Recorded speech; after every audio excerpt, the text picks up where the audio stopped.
अ, अभी हमने सारी चीज़ें देखी। हमने सबसे पहले देखा ज्योमेट्रिकल कंस्ट्रक्शन में कि ट्राइंगल कितने टाइप्स के होते हैं। तो उसमें तीन टाइप्स के आपके ट्राइंगल थे। पहला ये कि आपको तीनों लेंथ्स दे दी जाए तो कैसे कंस्ट्रक्ट होगा, या अगर दो लेंथ और एक एंगल दिए दी जाए तो कैसे कंस्ट्रक्ट होगा, या अगर दो एंगल और एक लाइन दे दी जाए तो किस तरीके से कंस्ट्रक्ट होगा। उसी में हमने ये देखा कि लाइन और एंगल की मेजरमेंट और कंस्ट्रक्शन किस तरह की जाती है। और उसके बाद हमने एडवांस डिफिकल्टी देखी कि रोम्बस को कैसे कंस्ट्रक्ट किया जाता है। ये था यार हमारा पूरा ज्योमेट्रिकल कंस्ट्रक्शन का चैप्टर। अब हम लोग आगे चल रहे हैं लोसाई के चैप्टर पे। जैसा कि मैंने पहले बताया कि लोसाई जो है दो हिस्सों में डिवाइडेड है। और पहला हिस्सा है आपका कंस्ट्रक्शन का, यानी आपको शेप्स बनाने। और दूसरा आपका पार्ट जो है वो है शेडिंग का। अभी हम लोग कंस्ट्रक्शन स्टार्ट करने जा रहे हैं। देखो सिर्फ चार शेप्स हैं। और चार शेप्स कौन कौन से हैं? सर्कल्स के हैं, एक पैरेलल लाइंस है, परपेंडिकुलर बाइसेक्टर है और एंगल बाइसेक्टर है। इसके अलावा लोसाई में और कुछ भी नहीं है। तो आज जरा देखते हैं इसको। मैं सबसे पहले और सबसे इंपॉर्टेंट चीज बता दूं, लोसाई सिर्फ और सिर्फ ओ लेवल्स का टॉपिक है, आईजीसीएसई से ये रिमूव हो चुका है। सेकंड चीज, लोसाई को आप लोकस भी बोल सकते हो, ठीक है, यानी दोनों नाम से चीजें मिलेंगी, या तो लोकस या लोसाई। लोसी नहीं होता कुछ। और ये कि ये P1 में ज्यादा आता है। अब इसका ये मतलब नहीं है कि पेपर टू में तुम लोग लोसाई को ना पढ़ के जाओ। पेपर टू में भी आता है लेकिन इतना फ्रीक्वेंट नहीं है, लेकिन आता है। ठीक है, क्वेश्चंस हैं P2 में लेकिन कम है। और सेम ही है, कोई मतलब डिफिकल्टी में चेंज नहीं है, भले P1 हो P2 हो, एक ही तरह के क्वेश्चन होते हैं। अच्छा, तो सबसे पहले हमने बात की थी कि हम कौन सा शेप करने जा रहे हैं। हम करने जा रहे हैं सर्कल। अब देखो सर्कल की ना कुछ इंपॉर्टेंट चीजें हैं। और वो क्या? यार सर्कल का ना हमेशा एक सेंटर होता है जिसको ओ से रिप्रेजेंट किया जाता है। फिर सर्कल की एक बाउंड्री होती है, सर्कुलर बाउंड्री, जो किसको, उसका नाम क्या होता है? सरकमफ्रेंस। तो अगर कोई भी पॉइंट ऐसा हो जो कि सेंटर से स्टार्ट हो और सरकमफ्रेंस तक जाए, तो ये आपकी लाइन हो जाती है रेडियस की। और ये रेडियस का कहीं पे भी बना लो, ये हमेशा इक्वल इन लेंथ होता है। तो ये थी हमारी सर्कल की बड़ी मोस्ट इंपॉर्टेंट चीज। अच्छा, दूसरा शेप पे आ जाओ। दूसरा शेप हमने क्या बात की थी? दूसरा शेप था हमारा परपेंडिकुलर बाइसेक्टर। अब यार अगर कोई बच्चा जिसकी मैथ्स की वोकेबलरी वीक है ना, वो इसमें फंसता है। परपेंडिकुलर बाइसेक्टर दो वर्ड्स हैं। परपेंडिकुलर का क्या मतलब है? परपेंडिकुलर का मतलब होता है 90 डिग्री का एंगल। बाइसेक्टर का क्या मतलब है? बाइसेक्टर का मतलब होता है हाफ में डिवाइड करना। तो अगर कोई भी ऐसी लाइन हो जो कि दूसरी लाइन के साथ मिलकर 90 डिग्री का एंगल बना रही हो, और वो आपकी बेस को दो इक्वल हिस्सों में डिवाइड कर दे या हाफ में डिवाइड कर दे, वो लाइन आपकी परपेंडिकुलर बाइसेक्टर की होगी। अब फॉर एग्जांपल यहाँ पे हमारे पास दो पॉइंट्स हैं, एक पॉइंट ए है, एक पॉइंट बी है। और हमारी रिक्वायरमेंट ये है कि हमने ए बी का परपेंडिकुलर बाइसेक्टर बनाना है। तो एक काम करते हैं, हम ए और बी दोनों पॉइंट्स को एक लाइन से कनेक्ट कर लेते हैं। ये हमारी एक लाइन बन गई है। अब हमने एक ऐसी लाइन बनानी है जो कि ए और बी को दो इक्वल हिस्सों में डिवाइड कर दे। ठीक है, तो यानी वो कुछ इस तरह की दिखेगी। ठीक है, और ये मुझे पता है लाइन जरूरी नहीं है कि ये एक्यूरेट हो, डिफरेंट हो सकती है, क्योंकि अभी सिर्फ हम कॉन्सेप्ट समझ रहे हैं। ठीक है, तो ये कुछ इस तरह की लाइन आएगी। अच्छा, ये लाइन ये जो मैंने येलो से बनाई है, ये हमारी क्या है? ये लाइन हमारी परपेंडिकुलर बाइसेक्टर है। तो क्या कहूँगा यहाँ पे? यहाँ पे सबसे पहले तो आपके 90 डिग्री के एंगल्स बनेंगे। ठीक है, और फिर सेकेंड चीज ये, जो लेंथ यहाँ से लेके यहाँ तक की होगी, लेट से यहाँ से यहाँ तक की लेंथ 4 है, तो वही लेंथ यहाँ से लेके यहाँ तक की भी एग्जैक्ट सेम है। ठीक है, यानी असल में जो ए बी की एक्चुअल लेंथ होगी ना, वो यहाँ से लेके यहाँ तक की 8 होगी। तो ये परपेंडिकुलर बाइसेक्टर ने इसको दो इक्वल हिस्सों में डिवाइड कर दिया होगा। तो कोई भी ऐसी लाइन हो जो दूसरी लाइन के साथ 90 डिग्री का एंगल बनाए और दो इक्वल हिस्सों में डिवाइड कर दे, वो आपका क्या होता है? Perpendicular bisector. चलो, फिर थर्ड चीज पे आ जाओ। थर्ड चीज क्या है? थर्ड चीज है हमारी एंगल बाइसेक्टर। देखो बाइसेक्टर का तो मतलब समझ आ गया ना, कि दो इक्वल हिस्सों में डिवाइड कर देना। तो अब हमने एंगल को इस तरीके से डिवाइड करना है कि वो दो इक्वल हिस्सों में डिवाइड हो जाए। तो हम यहाँ पे एक लाइन बना लेते हैं इस तरह से। ठीक है, तो जो एंगल हमारा यहाँ से लेके यहाँ तक का है 45 डिग्री, वही एंगल हमारा यहाँ से लेके यहाँ तक का हो जाएगा 45 डिग्री। तो ये जो हमने ये वाली लाइन बनाई है ना, ये आपकी किसकी लाइन है? ये आपकी एंगल बाइसेक्टर की लाइन है। और ये सिंपली यही होता है कि आपका एक ऐसा एंगल होगा जो कि दो लाइंस के बीच में बन रहा होगा। जैसे यहाँ पे एक लाइन है AB और एक लाइन है BC, तो ये AB और BC के बीच में जो एंगल बन रहा था ना, हमने इसको दो इक्वल हिस्सों में डिवाइड कर दिया, 45 और 45। और लास्ट चीज होती है यार हमारी सबसे आसान, पैरेलल लाइन। पैरेलल लाइन किसी भी उस लाइन को बोलते हैं जो कि आपस में कभी इंटरसेक्ट ना करे। तो अगर एक लाइन हमारे पास गिवन है, लाइन ए बी, तो हम उस पर दो पैरेलल लाइन इस तरह बना लेंगे जो कि कभी लाइन ए बी से मीट नहीं करेंगी। तो ये हमारी सिंपली पैरेलल लाइन का कॉन्सेप्ट होता है। ठीक है, तो ये चीज थी। ये चार शेप्स ना हमें बनाने आने चाहिए। कैसे बनाते हैं अभी उससे बात करेंगे। अच्छा, कैसे बनाने पे बात करने से पहले ना कुछ बड़ी इंपॉर्टेंट चीजें हैं, और वो कुछ फर्क है। फर्क किस चीज के हैं, उस पर जरा बात करता हूँ। देखो, सबसे पहले एक एंगल को और एक लाइन को या लेंथ को किस तरीके से डिफाइन किया जाता है। अगर फॉर एग्जांपल यहाँ पे मैंने ये जो एंगल हाईलाइट किया है, इसको मैंने डिफाइन करना है, तो क्या तरीका हो सकता है। या तो मैं इसको बोल सकता हूँ कि ये एंगल ए बी सी है, यानी तीन अल्फाबेट्स के साथ। कैसे, यानी हम ए से शुरू होंगे, बी पे जाएंगे और सी पे खत्म होंगे, तो जो एंगल बीच में आ रहा होता है ना, वो आपका एंगल ए बी सी होता है। जैसे अगर ये हम इस 90 डिग्री वाले एंगल को रिप्रेजेंट करना चाहें, तो ये एंगल ए बी सी है। ठीक है, एक तरीका ये होता है। या हम इसको एक और तरीके से रिप्रेजेंट कर सकते हैं, हम ये बोल सकते हैं एंगल बी, बस। तो असल में यहाँ से समझ क्या आया कि एक सिंगल अल्फाबेट जो है ना, एक सिंगल अल्फाबेट आपका किसको रिप्रेजेंट करता है, ये सिंगल अल्फाबेट आपका एंगल को रिप्रेजेंट करता है। अच्छा, एंगल के साथ साथ ये पॉइंट्स को भी रिप्रेजेंट करता है। जैसे पॉइंट ए है, पॉइंट बी है, पॉइंट सी है, ये तीन पॉइंट्स है ना। तो ये आपका एक पॉइंट को भी रिप्रेजेंट कर सकता है, ये आपका एक एंगल को भी रिप्रेजेंट कर सकता है। इसी तरह अगर लेंथ की बात करें, तो लेंथ ना हमेशा इस तरह से हम लोग बताते हैं, दो अल्फाबेट्स के साथ, ए बी। जैसे अगर यहाँ पे हमारी एक और लाइन होती, लेट्स से इसको डुप्लीकेट कर लेते हैं, यहाँ पे ले आते हैं। ठीक है, इसके पॉइंट चेंज कर देते हैं, ए और बी से इसको कर देते हैं सी और डी। तो अब इस लाइन को कैसे डिफाइन करेंगे, ये लाइन हमारी हो जाएगी सी डी। तो पॉइंट इस, आपके जब भी दो अल्फाबेट होंगे ना, तो ये आपकी लाइन या आपकी लेंथ, इसको रिप्रेजेंट कर दो। ठीक है, तो असल में लोसाई में ना एक पॉइंट का और एक लाइन का फर्क मालूम होना बहुत जरूरी है। तो अब जरा इस पे आ जाओ कि एक पॉइंट क्या है और एक लाइन क्या है। देखो, आसान लफ्जों में पॉइंट हमेशा सिंगल अल्फाबेट से रिप्रेजेंट किया जाएगा, और जो लाइन है हमेशा डबल अल्फाबेट से रिप्रेजेंट की जाएगी। तो सबसे पहले पॉइंट और लाइन की क्या पहचान है, सिंगल अल्फाबेट और डबल अल्फाबेट।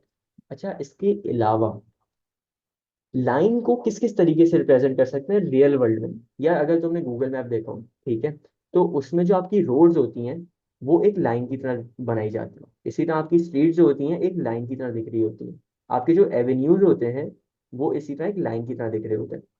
फिर आपकी जो वॉल है, जैसे ग्रेट वॉल ऑफ चाइना है, ठीक है, वो भी इस तरह एक लाइन है। ठीक है, और लास्ट में अगर आपका बॉर्डर है दो कंट्रीज के बीच में, या बाउंड्री बनी हुई है, तो वो भी हमेशा एक लाइन से रिप्रेजेंट की जा रही होती है। ठीक है, यानी अगर आपको कोई कीवर्ड मिले कि एक स्ट्रीट है, तो स्ट्रीट का मतलब है वो लाइन की बात कर रहे हैं। इसी तरह अगर पॉइंट्स की बात करें, तो यार मुझे बताओ, अगर ये रोड है, यहाँ पे आपका घर है, यहाँ पे शॉपिंग मॉल है, यहाँ पे आपके अपार्टमेंट्स हैं, और यहाँ पे आपका रेस्टोरेंट। ठीक है, तो असल में देखो, ये लाइन से तो आपकी लाइन आ गई। ठीक है, अब ये जो साइड पे चीजें बनी हुई हैं, घर बना हुआ है, अपार्टमेंट बना हुआ है, शॉपिंग मॉल बना हुआ है, रेस्टोरेंट बना हुआ है, ये सब क्या है, ये पॉइंट्स हैं। ठीक है, तो पॉइंट्स को किस किस तरीके से रिप्रेजेंट कर सकते हैं यार, आपकी रोड पे लगी हुई स्ट्रीट लाइट, वो एक पॉइंट है। आपके अपार्टमेंट जो बने हुए हैं, ये एक पॉइंट है। आपकी मार्केट एक आपका पॉइंट है, एक रेस्टोरेंट पॉइंट है। इसके अलावा कोई भी चीज आपकी पॉइंट होती है अदर देन दैट, कि आपकी वो लाइन ना हो। ठीक है, मुझे पता है पहली दफा कर रहे हो, ये चीज नहीं समझ आएगी, लेकिन आहिस्ता आहिस्ता ना ये बेहतर होती जाएगी। अब आ जाओ जरा ऊपर। यार हमने ये तो देख लिया कि चार शेप्स हैं, और इन चार शेप्स को कैसे बनाया जाता है और इनके पीछे रीजन क्या है। यार, इन चार शेप्स को कब बनाना है, वो कैसे डिसाइड करेंगे। तो देखो, इसके ना कीवर्ड्स हैं कुछ। जैसे अगर तुम पहला पढ़ो, locus of point P 4 centimetre from point O. देखो, लोकस ऑफ पॉइंट ना, ये हर जगह लिखा होगा। अब आगे वो पी की जगह कुछ भी लिख सकता है, A B C D E F G, उससे मैटर नहीं करता। ये लोकस ऑफ पॉइंट पी, ये फजूल चीज है। इसके बाद जो चीज होती है ना, ये बड़ी इंपॉर्टेंट है। 4 सेंटीमीटर फ्रॉम पॉइंट ओ। देखो, उसने पॉइंट की बात की है, एक सिंगल पॉइंट की बात की है। तो अगर कभी भी एग्जामिनर सिंगल पॉइंट की बात करे ना, और आपके पास डिस्टेंस गिवन हो, तो हमेशा एक सर्कल बनाया जाता है। ठीक है, क्या बोला मैंने, आपके पास कभी भी एक सिंगल पॉइंट हो, और उसका डिस्टेंस गिवन हो। जैसे यहाँ डिस्टेंस कितना है, यहाँ पे डिस्टेंस 4 सेंटीमीटर है, तो हमेशा क्या बनेगा, सर्कल बनेगा। अच्छा इसी तरह जरा दूसरे पे आओ, आखिरी वाले पे, पैरेलल लाइंस पे। पॉइंट पढ़ो, लोकस ऑफ पॉइंट पी, ये हमें पता है ये फजूल बात होती है, ठीक है, लोकस ऑफ पॉइंट पी ये फजूल बात है। आगे क्या कह रहे हैं, 3 centimetre from line A B. अब वो एक लाइन की बात कर रहे हैं, लाइन ए बी है, तो कभी भी आपके पास एक लाइन गिवन हो और उसका डिस्टेंस भी गिवन हो, ठीक है, क्या बोल रहा हूँ, एक लाइन गिवन हो और उसका डिस्टेंस भी गिवन हो, तो हमेशा क्या बनेंगी आपकी पैरेलल लाइंस। देखो डिस्टेंस दोनों में गिवन होगा, या तो आपका सिंगल पॉइंट होगा या आपकी एक सिंगल लाइन होगी। अगर तो डिस्टेंस गिवन है और सिंगल पॉइंट की बात हो रही है तो क्या बनाओगे, एक सर्कल बनाओगे। और अगर डिस्टेंस गिवन है और एक लाइन की बात हो रही है तो क्या बनाओगे, पैरेलल लाइंस बनाओगे। इसी तरह आखिरी दो चीजों पे आ जाओ, और वो है हमारी परपेंडिकुलर बाइसेक्टर कब बनेगा। तो लोग इसका पढ़ते हैं, locus of point P equal distant from A and B. Locus of point P फजूल बात होती है, equal distant from A and B. Single alphabets है, सिंगल अल्फाबेट किसको रिप्रेजेंट करते हैं, पॉइंट्स को। तो कितने पॉइंट्स गिवन है यहाँ पे, दो। कभी भी दो पॉइंट गिवन हो और कीवर्ड यूज हो रहा हो इक्वल डिस्टेंट, ठीक है, दो पॉइंट्स गिवन हो और कीवर्ड यूज हो रहा हो इक्वल डिस्टेंट, तो हमेशा क्या बनेगा, परपेंडिकुलर बाइसेक्टर। और ये मैंने तुम लोग को पहले भी करके दिखाया था कि एक पॉइंट था ए, एक पॉइंट था बी, हमने खुद उसको एक लाइन के थ्रू कनेक्ट किया था, लाइन हमारे पास थी नहीं, ठीक है। तो ये चीज होती है। और आखिरी चीज है हमारी angle bisector. Locus of point P equal distant, locus of point P फजूल चीज है, equal distant from A B and B C. Double alphabets है, डबल अल्फाबेट किसको रिप्रेजेंट करते हैं, दो लाइंस को, ठीक है। और अच्छा यहाँ पे अगर तुम नोट करो तो जो यहाँ पे आखिरी लेटर है ना, वो यहाँ का पहला लेटर है। तो ये पहचान है आपकी किसकी, ये आपकी पहचान है एंगल बाइसेक्टर की। दो लाइंस गिवन होंगी, ठीक है, और कीवर्ड यूज हुआ होगा इक्वल डिस्टेंट, तो हमने क्या बनाना है, एंगल बाइसेक्टर, ठीक है। तो ये चीज थी। अब जल्दी से जरा रिव्यू करते हैं, चार चीजें की हैं। या तो देखो हमें डिस्टेंस गिवन होगा, या हमें कीवर्ड गिवन होगा इक्वल डिस्टेंट, ठीक है। अच्छा डिस्टेंस कब गिवन होगा, या तो एक पॉइंट होगा या एक लाइन होगी। अगर तो एक पॉइंट गिवन है तो सर्कल बना लोगे, अगर डिस्टेंस गिवन है और एक लाइन की बात कर रहा है तो पैरेलल लाइन बना लोगे, ठीक है। ये सिंगल चीजों की बात हो गई, यानी सिंगल पॉइंट या सिंगल लाइन की। अगर कीवर्ड इक्वल डिस्टेंट गिवन है, ठीक है, अगर कीवर्ड इक्वल डिस्टेंट गिवन है और फिर वो दो पॉइंट्स की बात कर रहे हैं, ठीक है, या तो दो पॉइंट्स की बात करेगा या दो लाइंस की बात करेगा। अगर तो दो पॉइंट्स की बात कर रहा है ना, तो क्या करोगे, दो पॉइंट्स में हमेशा परपेंडिकुलर बाइसेक्टर बनता है, और दो लाइंस में हमेशा क्या बनता है, एंगल बाइसेक्टर। तो ये चार चीजें थी, ठीक है। अब ये बनानी कैसे है उस पर बात करते हैं। यहाँ पे हमारा बेसिक कॉन्सेप्ट एंड हो गया, अब सिर्फ हमारी कंस्ट्रक्शन लगी। तो चलो कंस्ट्रक्शन पे चलते हैं।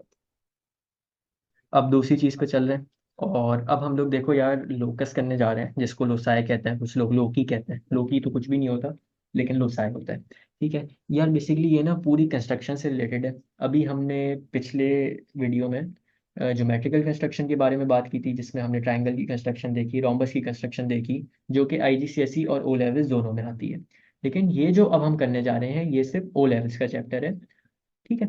ऑल्दो एक टॉपिक इसमें आगे ऐसा है जो परपेंडिकुलर बाइसेक्टर का है, वो आईजीसीएसई वालों को हेल्प करता है ट्रांसफॉर्मेशन में, ठीक है। तो अगर तो वो देखना है तो देख लो, अच्छा है, तुम्हें ट्रांसफॉर्मेशन में हेल्प मिल जाएगी, नहीं देखना तो कोई मसला नहीं है, वो तुम्हारा अपना नुकसान है। चलो शुरू करते हैं। Locus of point P. Locus of point P का मतलब क्या है कि यहाँ पे आपका लोसाई का चैप्टर लग रहा है। 4 सेंटीमीटर, यार ये क्या है, ये 4 सेंटीमीटर आपके पास डिस्टेंस गिवन है, ठीक है। जहां पे भी डिस्टेंस गिवन हो तो दो चीजें होती हैं, डिस्टेंस में या तो आपका एक सर्कल बनता है, ठीक है, या आपकी दो पैरेलल लाइंस बनती हैं। अब कैसे डिसाइड करेंगे कि हमने सर्कल बनाना है या पैरेलल लाइन, वो हमें ये फ्रॉम के बाद वाली लाइन पढ़ के पता चलता है। फ्रॉम पॉइंट ए, एक सिंगल पॉइंट है ना, अगर डिस्टेंस गिवन हो और एक सिंगल पॉइंट की बात कर रहा हूँ, ये हमेशा सर्कल बनाने की तरफ इशारा होता है। तो हमने कंपास की हेल्प के थ्रू 4 सेंटीमीटर अपना ओपन करना है। तो रूलर रखो यहाँ पे और अपना कंपास 4 सेंटीमीटर ओपन कर लो। सिंपली जो पॉइंट दिया हुआ है इस पे हमने हार्ड प्रेस करना है इस तरीके से कि हम आराम से कंफर्टेबली अपनी पूरी पेंसिल को 360 डिग्री मूव करके एक सर्कल बना सके, ठीक है। तो ये चीज़ आपकी यहाँ पे पूरी हो गई, ये बस इतना सा काम था यहाँ का। अगली बार उस अगले क्वेश्चन पे चलते हैं। Locus of point P 3 centimetre, फिर से डिस्टेंस गिवन है। डिस्टेंस में या तो सर्कल बनता है या दो पैरेलल लाइन बनती है। कैसे पता चलेगा? फ्रॉम के बाद वाले लफ्ज से, from A B. Double alphabet किसको रिप्रेजेंट करते हैं? एक लाइन को। तो अगर डिस्टेंस गिवन हो और एक लाइन गिवन हो, इसका मतलब होता है कि आपने दो पैरेलल लाइंस बनानी। तो पैरेलल लाइन बनाने का तरीका क्या है? यार हमने पहले इतना तो अपना कंपास खोल लेना है 3 सेंटीमीटर के जितना, रूलर की हेल्प के साथ। तो ये आपका कुछ इस तरीके का हो जाएगा। ठीक है। अब क्या करना है? पॉइंट ए पे रखो, हार्ड प्रेस इस तरीके से करो कि आपका एक सेमी सर्कल बन जाए। यही काम हमने पॉइंट बी के साथ करना है। पॉइंट बी पे रखा, ठीक है, और ये आपका कुछ इस तरह का सेमी सर्कल बन गया। अब देखो सेमी सर्कल जो दो बना है ना, इसकी वजह ये असल में सर्कल का एक मैक्सिमम और मिनिमम पॉइंट होता है। मैक्सिमम ऊपर होता है, मिनिमम नीचे होता है। हम क्या करेंगे, इधर के मैक्सिमम पॉइंट को इधर के मैक्सिमम पॉइंट को ज्वाइन कर देंगे। स्केल को कभी सर्कल के ऊपर नहीं रखना है, नहीं तो हमें समझ नहीं आएगा कि हम सर्कल को कैसे बनाएं। वो मुश्किल हो जाता है। स्केल को ऐसे रखो कि आपको क्लियरली दिख रहा हो कि आप अपने स्केल को, जो आप लाइन बनाओगे स्केल की हेल्प के थ्रू, वो दोनों जगह एक एक पॉइंट पे टच करेगी। तो ये रखा हमने यहाँ पे, एक लाइन ऊपर बना ली, इसी तरह एक लाइन नीचे बना देंगे। सर्कल के ऊपर बस स्केल नहीं रखना। तो ये आपकी कुछ इस तरह की लाइन बन जाएगी। ये लाइन और ये लाइन, ये आपकी क्या है? ये लाइन आपकी पैरेलल है। ठीक है। अब यार ये जो अंदर आर्क्स है ना, इसको हमेशा मिटा दिया करना। आपको ना असल में एक इस तरह का शेप चाहिए होता है जो कि बाहर की तरफ बना हुआ है। अभी मुझे अपना रबर मिल नहीं रहा, नहीं तो मैं ये मिटा देता। ये जो अंदर की लाइंस है, ये हमेशा मिटा देनी। तो हमने क्या बात की? दो चीज़ें हैं, और दो चीज़ों में क्या आता है? सबसे पहले तो आपको एक डिस्टेंस गिवन होगा। डिस्टेंस गिवन होता है तो या तो सर्कल बनता है या आपकी दो पैरेलल लाइंस बनती हैं। पता कैसे चलता है कि सर्कल बनाने या पैरेलल लाइन? वो इस चीज़ से, अगर तो एक सिंगल पॉइंट गिवन है तो सर्कल बनेगा, अगर एक लाइन गिवन है तो दो पैरेलल लाइंस बनेगी। ठीक है। तो ये चीज़ थी। आगे चलते हैं अब। आगे हमारा टॉपिक है जो कि हमारा आईजीसीएससी वालों को ट्रांसफॉर्मेशन में हेल्प करता है। ऑल्दो ये पूरा चैप्टर ट्रांसफॉर्मेशन में इंक्लूडेड नहीं है, लेकिन फिर भी उनको ये बिल्कुल लाजमी देखना चाहिए। Locus of point P equidistant from A and B. ये जो कीवर्ड यूज हुआ है ना, इक्वी डिस्टेंट, इसका मतलब होता है कि या तो आपने परपेंडिकुलर बाइसेक्टर बनाना है या एंगल बाइसेक्टर बनाना है। कैसे पता चलेगा? फ्रॉम के बाद पढ़ के। ए एंड बी दो पॉइंट्स गिवन है ना, कभी भी इक्वल डिस्टेंस लिखा हो या इक्वल डिस्टेंस लिखा हो और उसके बाद दो पॉइंट्स गिवन है, तो इसका मतलब आपने बनाना होता है परपेंडिकुलर बाइसेक्टर। परपेंडिकुलर बाइसेक्टर काम बड़ा आसान है। हमने अपने कंपास को more than half the length खोलना है। किसकी लेंथ से? ए बी की हाफ लेंथ से ज्यादा। यानी यहाँ पे असल में ना हम अज्यूम करते हैं कि ए बी ना हमारी एक इमेजिनरी लाइन है इस तरह से। ठीक है। तो हम अपने कंपास को इस तरह से खोलेंगे कि ए और बी की हाफ लेंथ से ज्यादा खुला हो, जैसे ये। ठीक है। बिल्कुल कम नहीं खोलनी है, बिल्कुल ज्यादा नहीं खोलनी है, इतनी खोलना कि हाफ लेंथ से ज्यादा। हार्ड प्रेस करोगे एक पॉइंट पे, एक आर्क यूं बनाओ ऊपर, और एक आर्क नीचे बनाओ। अभी कैसे पता चलेगा कि ऊपर और नीचे क्या है? ये वही बात है, एक आपको इमेजिनरी लाइन अज्यूम करनी है इस तरीके से। ये ऊपर की साइड है, ये नीचे की साइड है, तो नीचे की साइड भी हम इस तरह की एक आर्क बना देंगे। ठीक है। यही काम हमने पॉइंट बी के साथ करना है।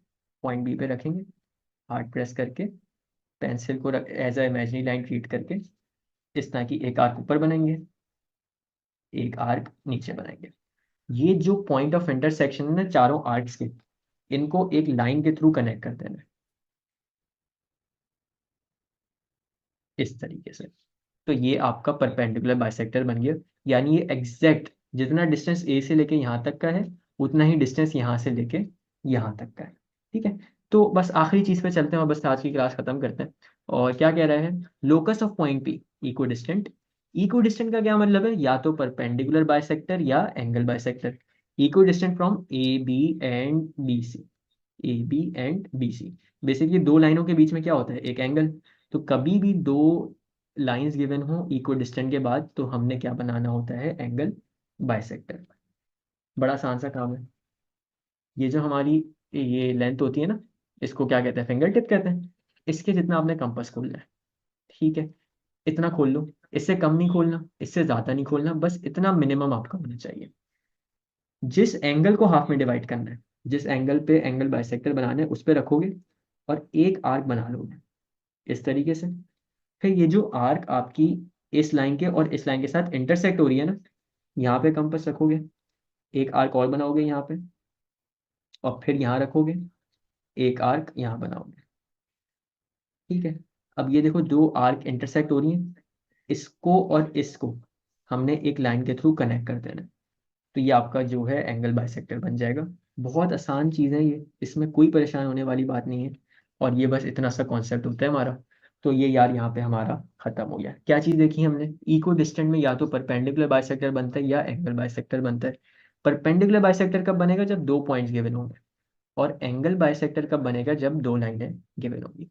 बस आखिरी चीज़ पे चलते हैं, लोसाई की शेडिंग। और इसके बाद बस फिर कुछ पास पेपर के क्वेश्चंस करेंगे और फिर ये टॉपिक हमारा इंशाल्लाह खत्म हो जाएगा। यार शेडिंग ना बड़ी आसान सी है। सिर्फ अगर आपकी इंग्लिश पक्की है ना तो शेडिंग कोई भी मसला नहीं करेगी इंशाल्लाह। तो देखो सबसे पहले हमने सर्कल की कंस्ट्रक्शन देखी थी। हमें वो एक पॉइंट दे देता था और डिस्टेंस दे देता था। हम वो कंपास को उतना खोल के वो पॉइंट पे रख के अपने कंपास को इस तरीके से एक सर्कल बना दिया करते थे। अब अगर तो वो बोल रहा है मोर देन, अब वो कुछ और भी बोल सकता है, मोर देन की जगह ग्रेटर देन, हाइयर देन, कोई भी ऐसा वर्ड जो कि ज्यादा को रिप्रेजेंट कर रहा है। More than 4 centimetre from O. ये लॉजिक से सोचो, हमें एक सर्कल दिया हुआ है जिसका रेडियस 4 सेंटीमीटर है, और वो बोल रहे हैं 4 सेंटीमीटर से ज्यादा, यानी सर्कल के बाहर पहुंच जाओगे ना। तो असल में जब भी वो मोर देन का वर्ड यूज करेगा ना तो शेडिंग हमारी बाहर होगी। ठीक है, इसका रट्टा मान लो। कभी भी more than, greater than, higher than का कीवर्ड यूज होगा तो इसका मतलब शेडिंग आपकी बाहर है। इसी तरह का वो बोले लेस देन, या इसका मतलब रेडियस से आप पीछे हो, आप बाहर नहीं जा रहे हो, तो फिर इसका मतलब है कि शेडिंग जो है ना आपकी, वो हमेशा सर्कल के अंदर हुआ करेगी इस तरीके से। ये बड़ा आसान सा काम था। ठीक है, दूसरे उस पे आ जाओ। फिर हमने देखा कि परपेंडिकुलर बाइसेक्टर कैसे बनाए जाते हैं। तो हम लोग क्या करते थे, पॉइंट ए पे अपना कंपास रख के ए बी की हाफ लेंथ से ज्यादा कंपास खोलते थे, जैसे इतना खोल लिया, और फिर एक आर्क इधर बना देते, एक आर्क इधर बनाते थे। फिर कंपास को बी पे रख के एक आर्क इधर बनाते थे और एक आर्क इधर बनाते थे। इसमें हम ये मेक श्योर करते थे कि कंपास हमारा ज्यादा चेंज ना हो, चेंज होगा तो आंसर भी गलत हो जाएगा। और फिर जहाँ पे दोनों आर्क इंटरसेक्ट कर रही होती थी उन दोनों पॉइंट्स को हम एक लाइन से जोड़ दिया करते थे। अब अगर वो शेडिंग के लिए बोल रहा है nearer to A then to B, या उर्दू में बोलो इसको, nearer to A then to B, A से ज्यादा करीब है एज कम्पेयर टू बी, तो शेडिंग जो होगी ना हमारी, वो परपेंडिकुलर बाइसेक्टर के लेफ्ट साइड पे होगी, यानी यहाँ पे। ठीक है, कॉमन सेंस से सोचना है। वो खुद बोल रहा है यार कि ए के करीब शेडिंग करनी है, तो कहीं और शेडिंग कैसे कर सकते हैं। या अगर इसका वाइस वर्सा वो बोले nearer to B then to A, अब वो बोले कि बी के करीब शेडिंग करनी है, तो यानी परपेंडिकुलर बाइसेक्टर के हम राइट साइड पे शेड इस तरीके से करेंगे कि आपकी शेडिंग बी से करीब हो, इस तरीके से। ठीक है। अच्छा, इसके बाद फिर हमने देखा था एंगल बाइसेक्टर कैसे बनाते हैं। तो हम क्या करते थे, हमारा वो पॉइंट जहाँ पे दोनों लाइंस इंटरसेक्ट करती थी, वहां पे कंपास को थोड़ा सा खोलते थे, मतलब हमारी समझो हाफ फिंगर के बराबर जितना खोल लो, और फिर हम एक आर्क बनाते थे। फिर जहाँ पे ये हमारी लाइन और ये हमारी आर्क इंटरसेक्ट होती थी, यहाँ पे और यहाँ पे कंपास रख के फिर से आर्क बनाते थे।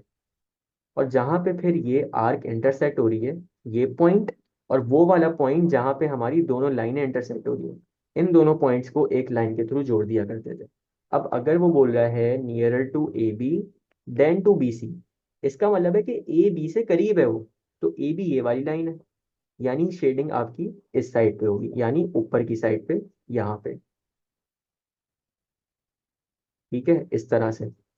और अगर वो बोले nearer to B C then to B A, इसका मतलब है अब आपने बी सी के करीब रहना है, बी सी के करीब यानी इधर रहना है हमें।